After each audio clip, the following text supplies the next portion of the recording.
Good morning, everyone. So this will be our first PowerPoint presentation regarding Module 1 entitled Introduction to Accounting.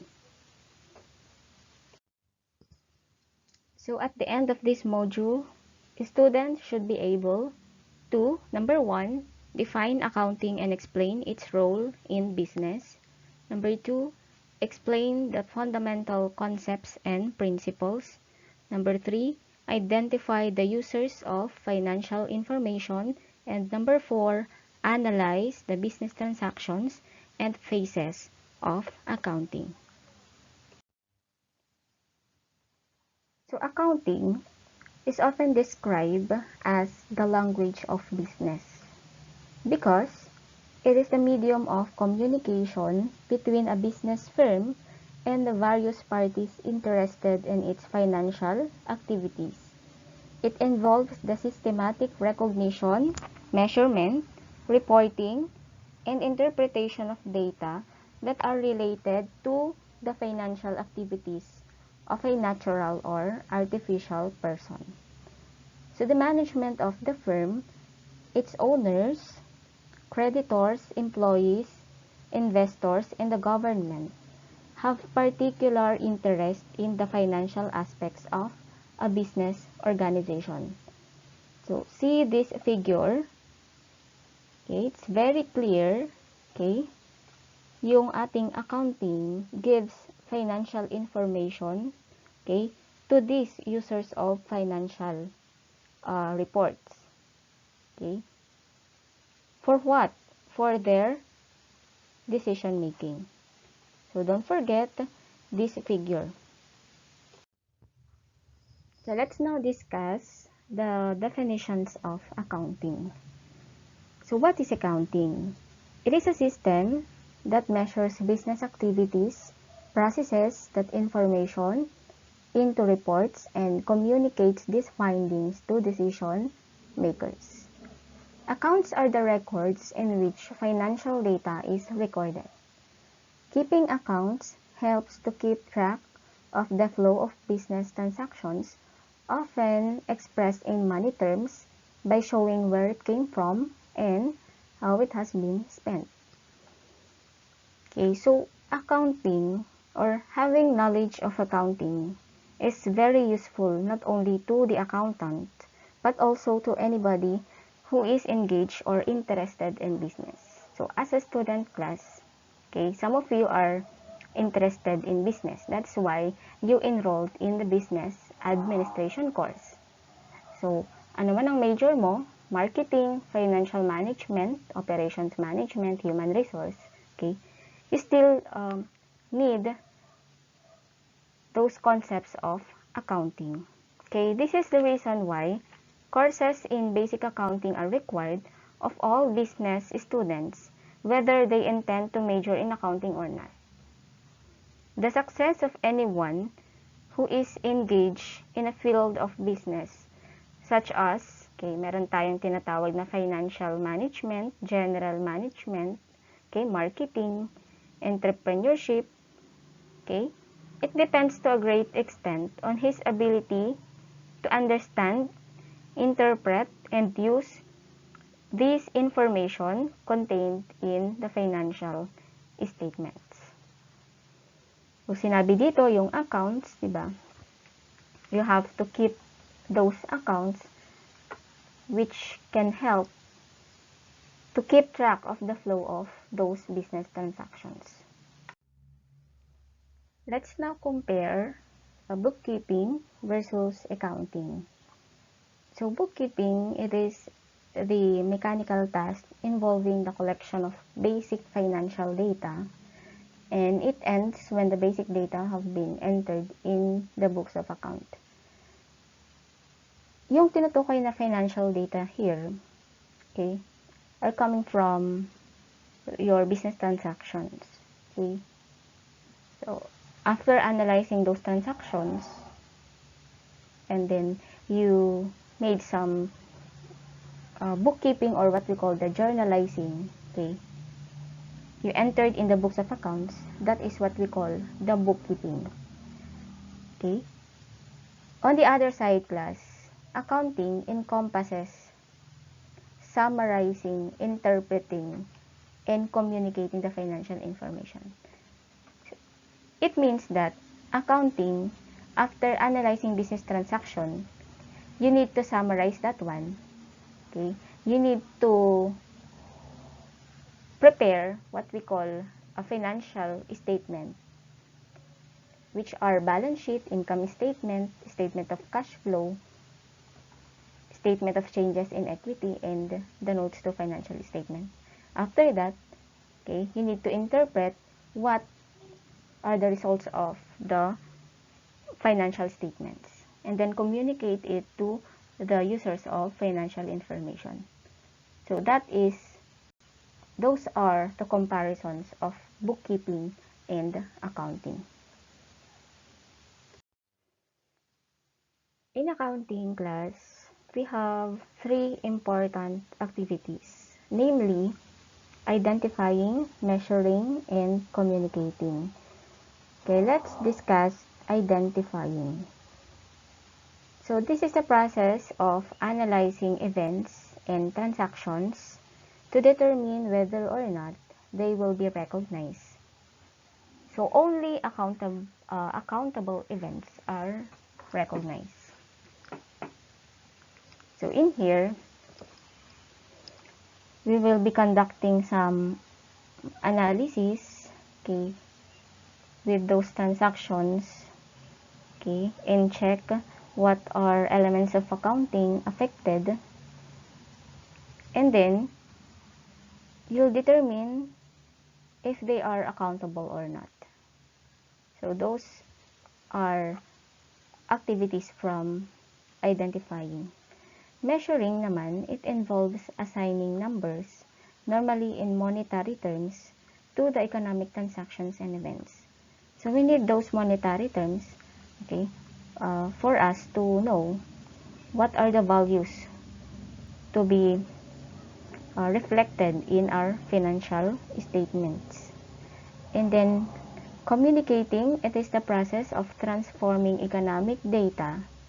So those data from your business transactions will be transformed into a useful accounting information such as financial statements and other accounting reports for the dissemination to users. So again, these are the three important activities in accounting. So the basic purpose of accounting is to provide information, okay, specifically financial information about economic activities intended to be useful for whom? For all those users of financial information, di ba? Na kasama sa ating figure 1.1, like the owners, government, creditors, and investors, okay, in making their economic decisions. So class, don't forget, the basic purpose of accounting is to provide information about economic activities intended to be useful in making economic decisions. So later on, we will be discussing the types of accounting information classified as to users' needs. Okay, meron tayong general purpose of accounting and the special purpose of accounting. So accounting and information process. So we have here identification of users, the needs of users' information, accounting system, financial reports, and the user's decision. So accounting transmits financial information, okay, by means of periodic reports. The principal accounting reports are those financial statements, okay, like the balance sheet, the income statement, the statement of cash flow, the statement of changes in equity, and the notes to financial statements. As the major end products of accounting, these statements carry out to the interested users of information about the financial activities of the business, okay, for their decision making. So that's very simple. Accounting and information process. Next is the users of accounting information. Okay, this is what we call the decision makers, okay, in the business. The users of accounting information can be divided roughly into three groups. Okay, so meron tayong first group, those who manage the business. The second group, those outside the business enterprise who have direct financial interest. And the third one, those persons, groups, or agencies that have an indirect financial interest in the business. Okay? So, yun yung tatlong groups of users of financial information. Okay. Let's discuss first the first group, which is the management. Okay. Sa management, meron tayong owners, board of directors, officers of the company, managers, department heads, or even the supervisors. Okay. Sa second group, meron tayong those with direct financial interest. Okay. Number 1, the potential investor. Number 2, potential creditor. And then number 3, the banks and other lenders. And then, for the third group, those with indirect financial interest. Okay. Meron tayong mga tax authorities, regulatory agencies, okay, other groups like employee and labor unions, customers and clients, and the general public.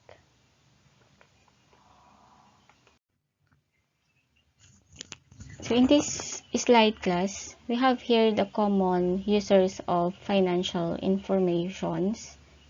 Okay. And specifically, okay, we provided their interest, okay, towards accounting informations. Okay, let's discuss first the creditors. Creditors are part or included as a primary user. Okay, and categorically, nandun siya sa group 2. Okay, those with financial or direct financial interest. Okay, they are interested in financial stability and liquidity. So meaning, liquidity, they will check the capability of those customers if they can pay their currently due obligations. Next, potential creditors need to appraise the financial soundness of a business organization and assess the risk involved before making loans or granting credit. So, very risky yung ginagawa ni creditor. So, they need accounting informations. Number 2, the government. They are part of the group 3, okay, which are those or who are with indirect financial interest. Okay. Accounting information, okay, for purposes of taxation and regulation and their policy formulation. The third one, investors are also included as a primary user. Okay.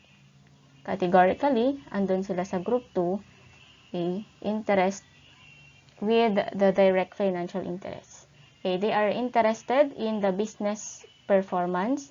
They evaluate how efficiently and profitability management has used the resources entrusted to them, and potential investors use accounting information in deciding whether or not to invest in the business. Okay. It's very crucial for those investors to check first the financial reports for them to know if their investments are worth invested for, okay, in terms of the profitability of the company. Okay, number 4, the owners, okay, they are part of the group 1, okay, called the management. They furnish the capital and they are interested in the profitability and financial stability. The fifth one are the managers, okay, they're also part of the group 1. They help, okay, accounting information help them in their evaluation. Okay, evaluation on current operation. Okay, as well as in their planning future operations. And then the last one is your employees, or are your employees, okay, part of group 3 with indirect financial interest. They are interested in stability and in profitability. They are also interested in the earning capacity, particularly in a company where employee profit sharing is in existence. So those are your common users of accounting information together with their interest. So again, class, the users and their needs. We have discussed a while ago the primary users, those to whom general purpose financial reports are directed. Okay? We have their existing and potential investors, and then the lenders and other creditors. Then take note, only the common needs of primary users are met by the financial statements. We can classify users' needs, okay, based on the types of accounting information. Okay. So we have two types of accounting information. The first one is the general purpose, and then the second one is the special purpose. General purpose accounting information is designed to meet the common needs of the most statement users. And then this information is governed by the PFRS. PFRS stands for the Philippine Financial Reporting Standards. On the other hand, special purpose accounting information designed to meet the specific needs of particular statement users. Okay, take note, particular. This information is provided by other types of accounting. Okay, for example, managerial accounting, tax basis accounting, and etc. Okay, so those are the comparison of the two types of accounting information. In the table, class, okay, these are what we call the basic accounting concepts and principles. Okay, we have double entry system. Each accountable event is recorded in two parts. Okay, it could be a debit or credit. Going concern, the entity is assumed to carry on its operation for an indefinite period of time. Okay, so we assume na ang ating business ay continuously nag-ooperate. Mag-ooperate. Separate entity, the entity is treated separately from its owners. It means that business transactions must be recorded only in the books of the business. Okay? Personal transactions, okay, should not be included. Next, stable monetary unit. So, ginagamit natin dito yung common unit of measure natin, which is the Philippine peso. Time period, the life of the business is divided into series of reporting periods. Okay, so meron tayong calendar year. Yung calendar year natin, okay, it ends every December 31. Another time period is the fiscal period. Any 12-month period not ending December 31. So again, ang time period natin, meron tayong fiscal and calendar. Materiality concept, the information is material if its omission or misstatement could influence economic decision. Okay, so if it's not, or if it could not affect the financial statement, then it's immaterial. Okay, vice versa. Cost benefit, the cost of processing and communicating information should not exceed the benefits to be derived from it. Dapat benefit is more than the cost. Accrual basis of accounting naman, it is one of the assumptions in accounting. Effects of transactions are recognized when they occur. and not as cash is received or paid, and they are recognized in the accounting periods to which they relate. More discussion of this one when we are in Module 3, accrual basis. Historical cost naman, that is, the value of an asset is determined on the basis of its acquisition. Okay, concept of articulation, all of the components of complete set of financial statements are interrelated. And then, full disclosure principle, financial statements provide sufficient detail to disclose matters. Consistency concept naman, okay, financial statements are prepared on the basis of accounting policies which are applied consistently from one period to the next. So, say for example, kapag ang ginamit mong system ay perpetual, okay, sa inventory system, perpetual, dapat yearly perpetual ang ginagamit mo. Hindi ka pwedeng mag-periodic. And then, for matching naman, costs are recognized as expenses when the related revenue is recognized. Minamatch natin ang expense to the revenue.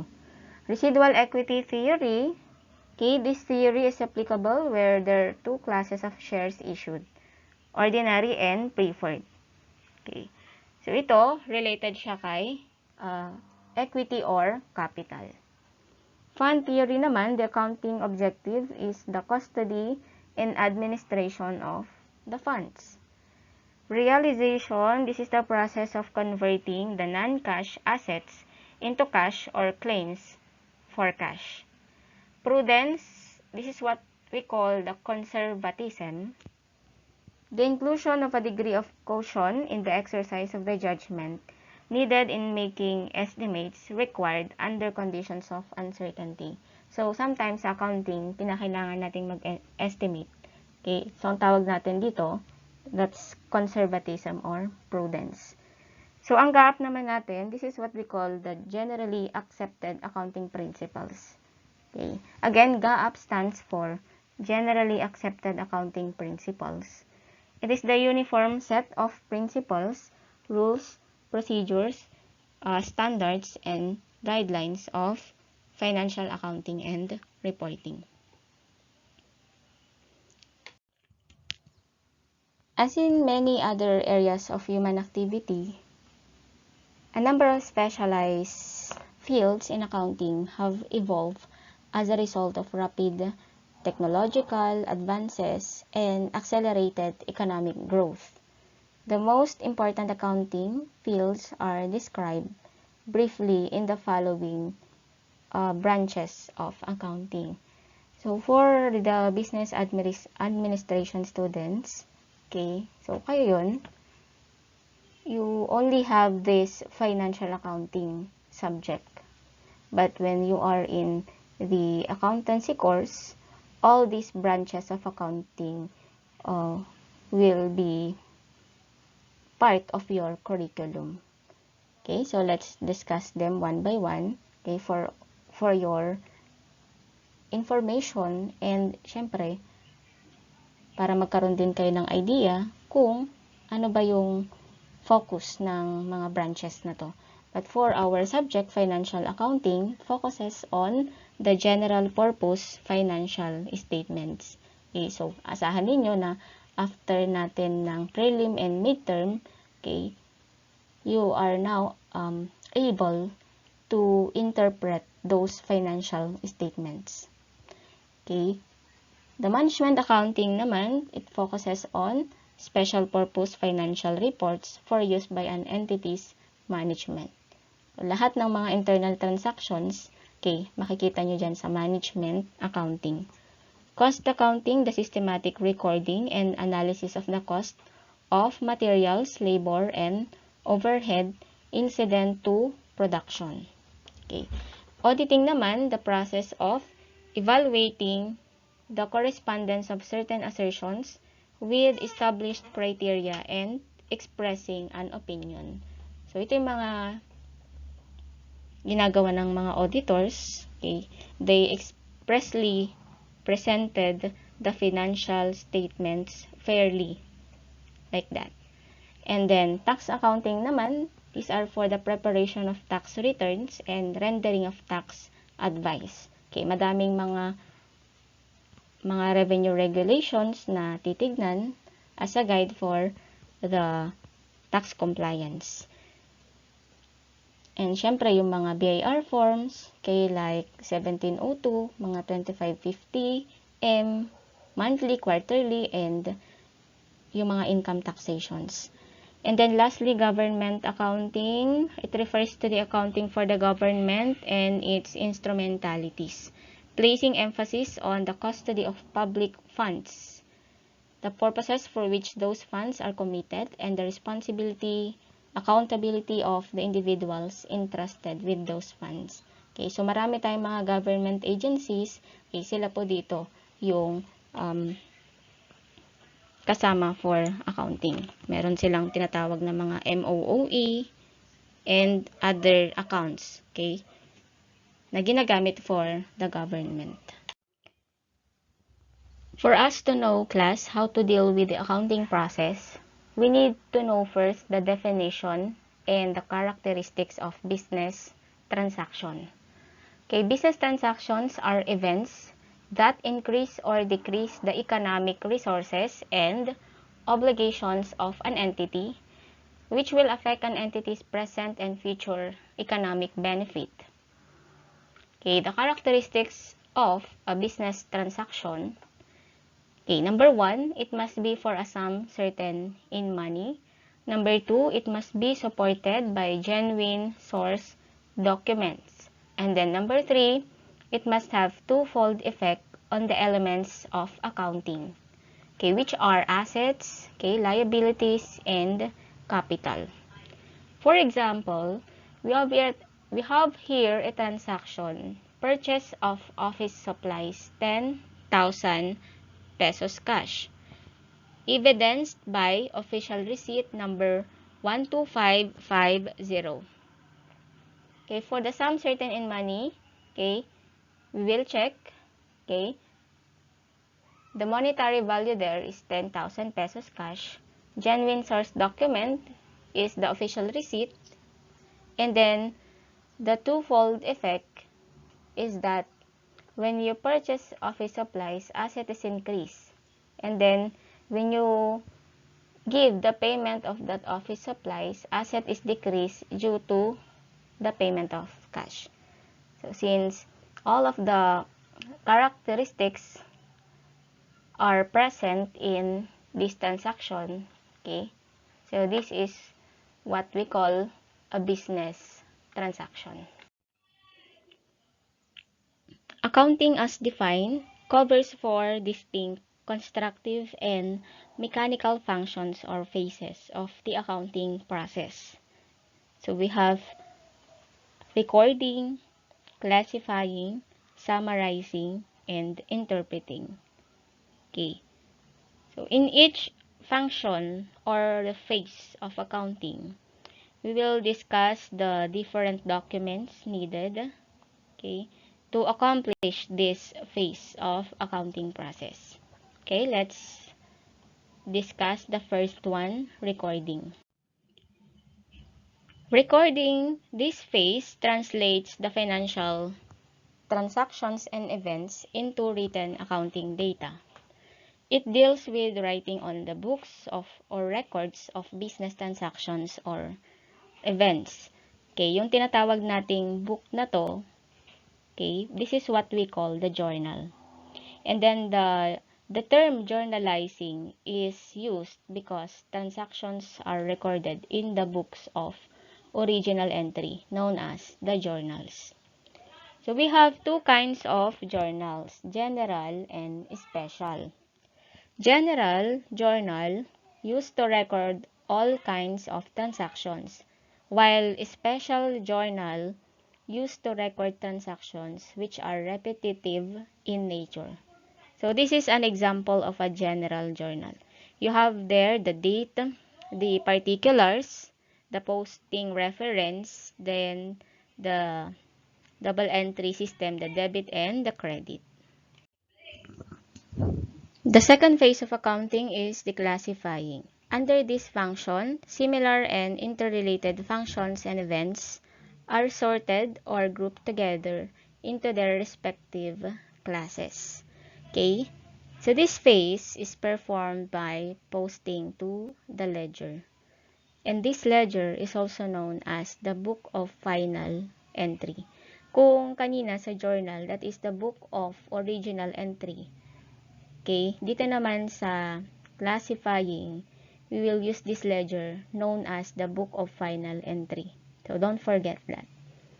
So there are two kinds of general ledger. Ledger. Okay, So we have the general ledger and the subsidiary ledger.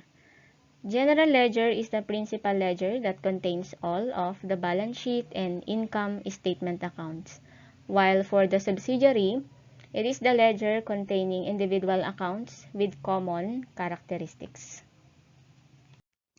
The third phase of accounting is the summarizing.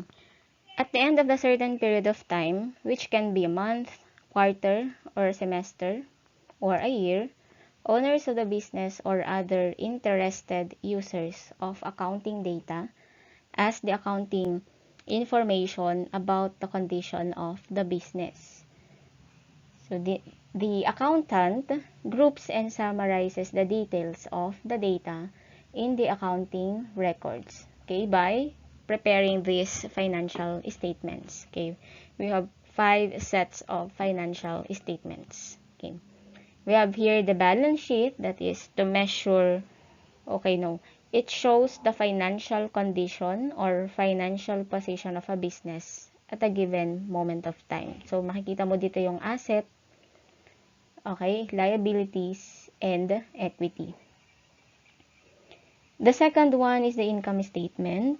It provides information on the enterprise results of operations. So, andito yung revenue, expenses, then net income.